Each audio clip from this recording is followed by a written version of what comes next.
এখন দেখো, নবীদেরও সিফত ইখলাস, আবার মুসলমান বা আমরা সাধারণ মুসলমান যারা আছি তাদেরও একটা গুণ হচ্ছে ইখলাস। এখন এই আমাদের ইখলাস আর নবীদের ইখলাসের মধ্যে পার্থক্য কি?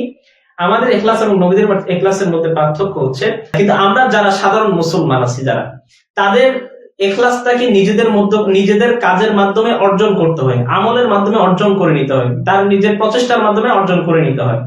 আর নবীদের ক্ষেত্রে ইখলাসটা হলো আল্লাহ তাআলা সকল নবীকে ইখলাস দিয়া তারপরে দুনিয়াতে প্রেরণ করছেন।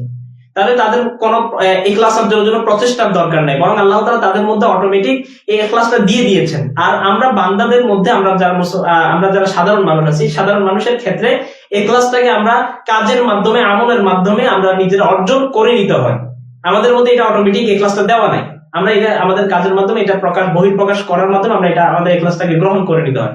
আর নবীদের ক্ষেত্রে এটা হচ্ছে অটোমেটিক, আল্লাহ তাআলা তাদেরকে ইখলাস দেওয়ার মাধ্যমে এই দুনিয়াতে প্রেরণ করছেন।